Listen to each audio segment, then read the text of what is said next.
Hello friends, greetings. Today again we are sitting for a discussion or to take the discussions forward earlier, whatever we have discussed. Today I am on a different topic or different wavelength at altogether. Today I am trying or rather I am going to discuss with you all a kind of topic that is relevant for the purpose that the kind of situation or circumstances that we are going through is really testing and troublesome, and we should be talking ourselves out of this problem or out of this situation that we are finding ourselves in. It appears to me, or the way developments are taking place, it appears that the time has arrived for India, for world, for mankind to experience new things, innovative things and novel things. The kind of developments that are taking place around us, not only in India, across the world, it appears that a kind of change is taking place due to coronavirus. Coronavirus, as I have discussed in the last discussion or last upload of my discussion in the YouTube, I have uploaded also. In that also I have discussed about how and what kind of things are taking place and how it is going to change our life on daily basis, for the entire world, for the mankind, for everybody and for everything also.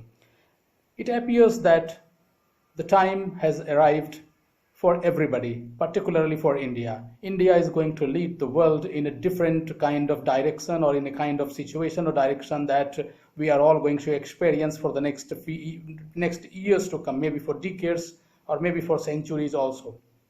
Let us see how and what kind of changes or what kind of things India can lead to.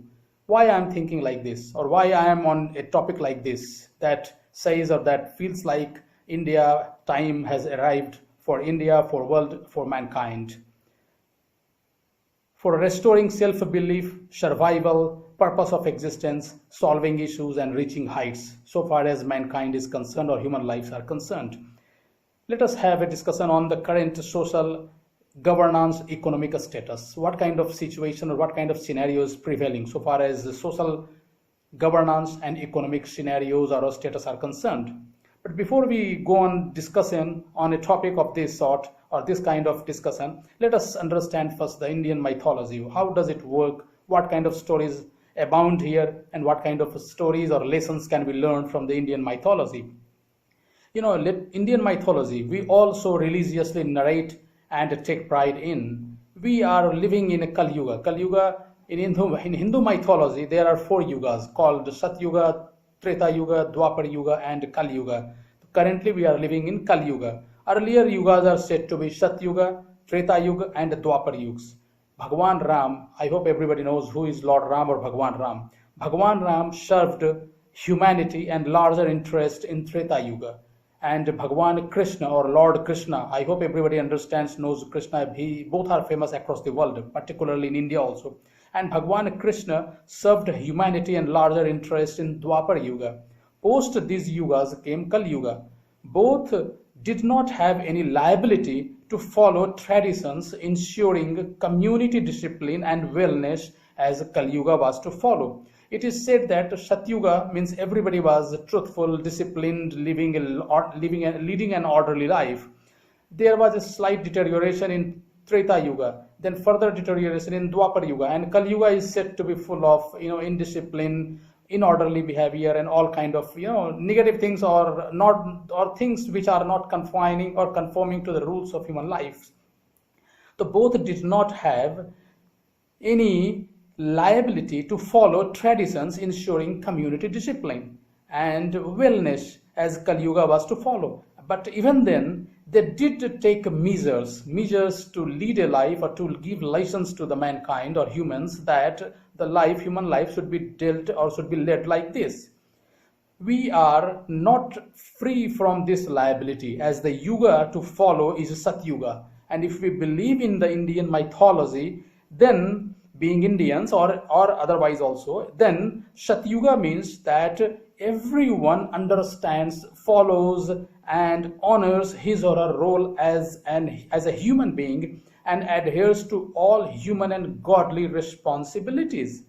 Present action and behavior patterns do not satisfy Satyuga norms, and hence we need to amend them to ensure common good, community wellness, and larger interests. I hope you understand what I am talking about in terms of the four yugas that Indian mythology talks about. Now, apart from this, let us know, or let me narrate you another story from Indian mythology, which is very relevant here when I'm discussing I'm having a discussion today on this topic. Once there happened like this, that wind stopped blowing at all, resulting into no oxygen for humans, birds, animals, trees, and other living beings. It happened once. The Indian mythology says, or Hindu mythology says, that once wind stopped blowing completely, and resulting into what? There was no oxygen available. Now all living beings, they started suffering lack of oxygen, and ultimately resulting into their death or their extinction. It was found that some demon or virus had stopped wind flow from across the mountains. Due to this, deaths were happening. Obviously, no oxygen means deaths. Even gods got worried. Not only humans, even gods got worried. Finding no solution to this, they all went up to Bhagwan Brahma, or Lord Brahma. Brahma is the creator of the human life, or the universe, or the world. He guided them to talk to Bhagwan Ganesha, Lord Ganesha. Go to Ganesha, talk to him, and he will give you some solution. They all went rushing up to Ganesha. Ganesha assured them all to do something. He told, let me examine what is happening, why it is happening, and then let me see what I can do. He went across the mountains looking for demon or virus who had stopped wind flow. He found out what is the problem, and then he challenged and killed him in a long drawn out fight, giving much needed relief to everyone. Not only humans, birds, animals, trees, even gods also started having relief, because the demon and the virus was killed, and wind again started flowing again, or blowing again. This happened. This is a story in the Indian mythology, and this is a very basic story from the Indian mythology that I am narrating to you all. This so-called Hindutva Wadi Indian government appears to be selfish, sinful, fake, and pseudo government that does not know about the basic stories from Indian mythology to find out solutions to the problems that are troubling each one of us today.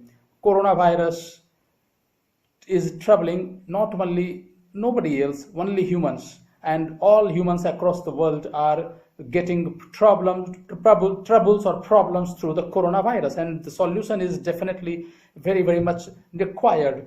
Now, narrating these two stories from the Indian mythology had a purpose, or has a purpose like this, that we should know what kind of things were happening earlier, also what kind of experiences were there. Even Indian mythological stories also relate to the happenings that are happening today, and or rather the happenings that are taking place today, we can relate it to the Indian mythological stories that happened or that are narrated in them. Now, let us come back to the topic of today. How or why I am feeling that the time has arrived for India, or what kind of things are going to take place in the future, near future, medium future also, and long term future also. Now, in the wake of killing decisions of the Indian government, like demonetization, GST, and corona-induced lockdown, the Indian economy is reeling with suicidal tendencies, having reached a dead end with no way out. Leaders across the world, even India included also, are total failures in solving pressing issues, and coronavirus has further exposed and brought their failures, incapacities, and weaknesses to the fore. In my previous uploads in YouTube channel, Alok Kumar India, I have discussed aspects about the status of our society, governance, economy, etc. in full detail, a very wrong detail also, and narrated how low we have reached today. The Indian society, polity which that includes executive, legislature, and bureaucracy, and economy, etc., have taken the country to a state of nadir, or perhaps jungle raj kind of thing, the lowest point in our life or in our governance. Nobody appears to be in control of the situation, and perhaps appears resigned completely to fate. Crisis after crisis has built up since 1950, and in 2020 we have a situation wherein we are up against unsolvable serious problems on almost all fronts like national security, poverty alleviation, reservation, citizenship, fake news, education, healthcare, law and order, employment, development, economy, judiciary, federalism, coronavirus, hunger, food inadequacy, electoral processes, public behavior, etc., etc., etc.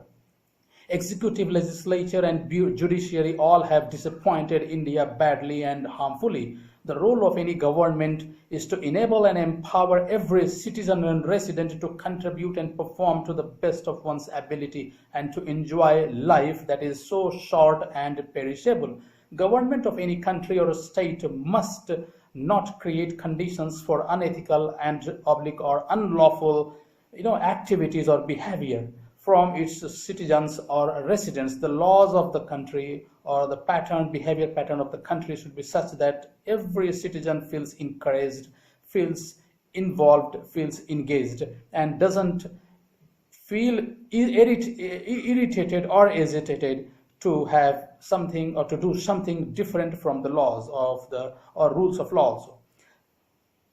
Any government must allow space and freedom to everyone to live one's life enjoyably and responsibly or respectfully.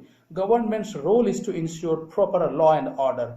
All three governance wings like executive, legislature and judiciary are found seriously lacking in delivering as expected. Executive, legislature and judiciary have all consumed national resources for so long too much but performed below than expected. Executive, law and judiciary. Every citizen of this country has absolute rights over national resources available and hence they must be utilized for everyone's inclusive welfare. Role of executive, if we understand correctly, is important in making governance effective, purposeful and all-inclusive. Electoral process appears to be farce as can be seen from the behavior patterns of elected representatives across the country.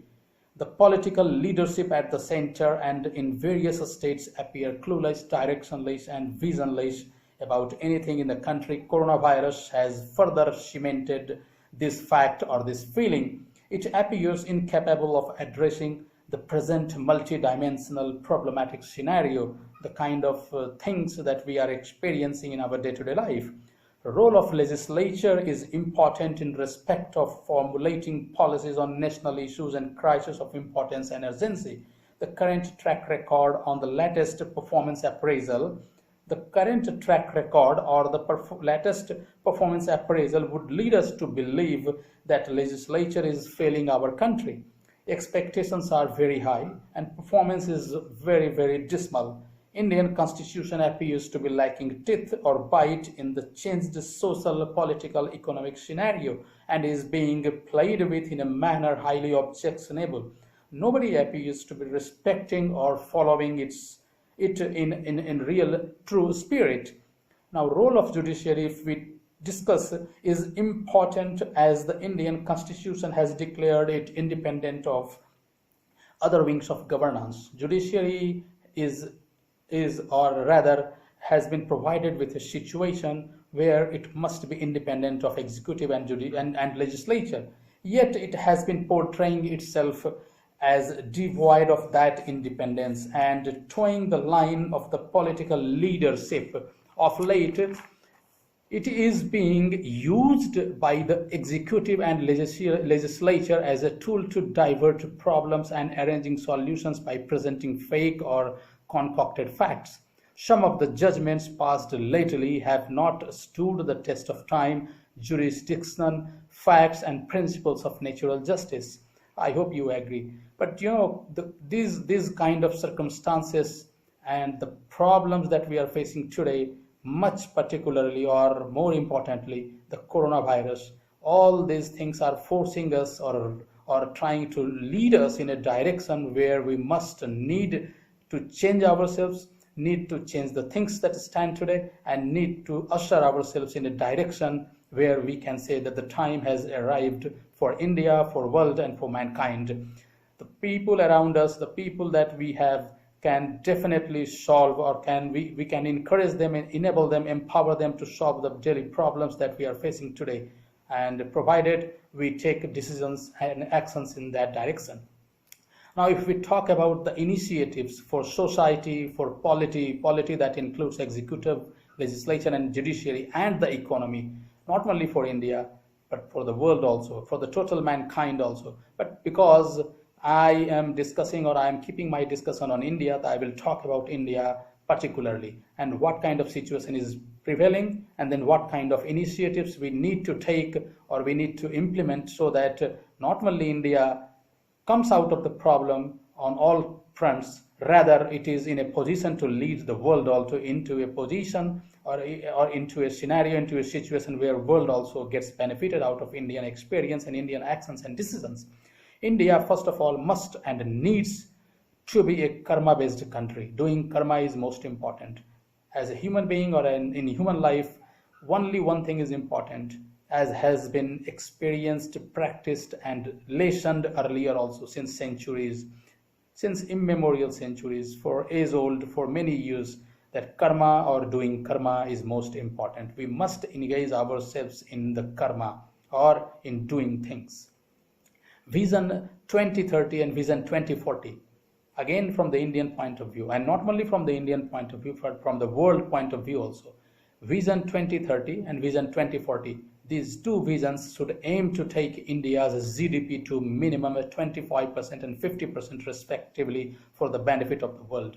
Indian economy, or Indian situation, or Indian kind of resources, we can say Indian atmosphere, scenario, environment, whatever you call it, in terms of society, polity, and economy, it has the potential to take the world's GDP to a situation where everybody gets benefited, and India's GDP should be minimum 25% by 2030 and should be minimum 50% by 2040, and it is very much possible.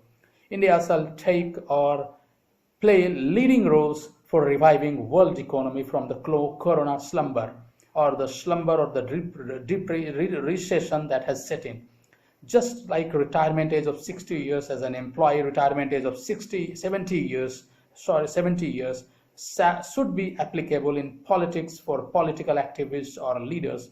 In Indian political system or scenario formament, the retirement age must be introduced, and the retirement age must be, or should be, 70 years for anybody, any political leader or any political activist. Local and regional economy assumes importance as global and national economies suffer across the world. They are biting dust. India needs to focus growth and development, keeping focus on the local economy. Local economy means regional economy. You should identify the resources, you should identify the strengths and weaknesses of the economies on local basis, regional basis, and then accordingly you should take actions, you should invest, or you should encourage people living in that or in those local economies to perform to the best capacity or to the maximum potential available. Government spending should focus on regional or local economies. Then there is one GST Act which was implemented in 2017. Almost 3 years have gone by, and it has sapped Indian economy out of whatever oxygen was available or is available. GST Act shall be restructured, ensuring maximum participation and contribution of all for maximum financial benefit and discipline. For maximum inclusive benefits, everyone, including salaried class, should be brought into the GST net. There shall be a sharing provision of revenue collected through GST with lower segments of society, like lower income or lower status. But if we try, or if we include, or if we innovate and implement this revenue sharing formula, everyone will feel motivated, encouraged, and empowered to contribute maximum to the economy. Huge Indian population of 137 crores hopefully has successful options and solutions for solving problems of unemployment across the country. Agriculture, tourism, and services, these three sectors need to be accorded their true status for the benefit of the country. There are many other sectors, but these three are the fundamental or the basic sectors which must be given due importance or due share for their contribution in the Indian economy. Unemployment allowance. Sometimes there are many schemes where the Indian government is providing subsidies or allowances or something like that. Unemployment allowances should be payable in lieu of some work or responsibility delivered to the registered individuals.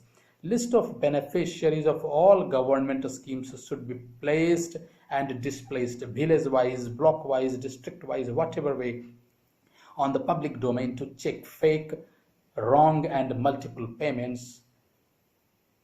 This is necessary to root out even corruption also. Corruption being engaged at every level, from the grassroots level to the top level also. Restructuring of individual or corporate taxes is necessary for mutual benefits to parties concerned and increased revenue for the country. There should be a national flag policy, because in the name of pseudo regionalism, nationalism and communalism, many wrong things have started taking place, or many wrong things are taking place. So it is my opinion that a national flag policy should be introduced, and national flag policies should be introduced, and aimed at controlling pseudo nationalism and religiosity. A new flag should be designed for respect and promotion of India's core and character. What is the core of India? What is the character of India? How India has progressed so far? Why all other civilizations have either diminished, destroyed, or not surviving today? But Indian civilization is not only surviving, it is going from a strength to a strength, at least even today also. If we follow the India's core and India's character, and if we design a new flag and implement or introduce that, I hope that, or it is my firm opinion, belief that it will have a very sound, positive effect on the Indian society, polity and economy. In courts across the country, use of algorithms should be encouraged for a speedy, timely and accurate delivery of justice. Algorithm-based, filing system, algorithm-based hearing system, algorithm-based decision system will definitely ensure a speedy justice also, timely justice also, and accurate justice also. Then, apart from these kind of discussions, some more things that we can also be discussing, or we should also be implementing or trying to do for the Indian situation or Indian scenario.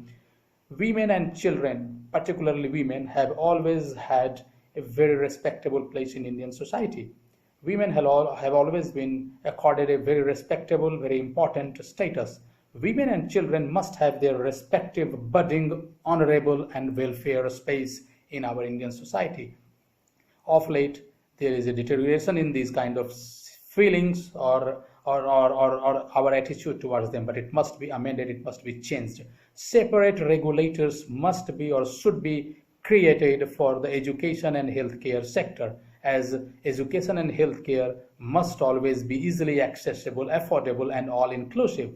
This should be a separate regulators who will do much needed service for the purpose of increased network, enhanced accessibility and facility for the common public, particularly students and the public that need them most. Acts and laws, there are copious laws, there are voluminous laws implemented or in practice here, in effect here in India, and they are on various aspects. They are existent. Some of them should be combined and merged into one comprehensive one with all required modifications and updations. Then there is a VIP. It is said that there is a very VIP or VVIP in every street, every road, every locality in India, and that is what is destroying India also. VIP or VVIP security listing for ex or sitting ministers, MPs, MLAs, etc., whosoever should be reviewed and done away with. RBI, SEBI and IRDI, there are some regulators. Regulators have their own role to play in controlling, in monitoring, in effecting time by time or updating the laws and the situation or identifying the problems and then correcting them also. All these regulators who are having their presence in India, financial regulators or otherwise also, should maintain and appoint auditors to audit financially or other related aspects of all establishments attached to their areas of activities concerned. An additional aspect of social audit should also be included in the audit function. These are some of the initiatives. There can be many other initiatives.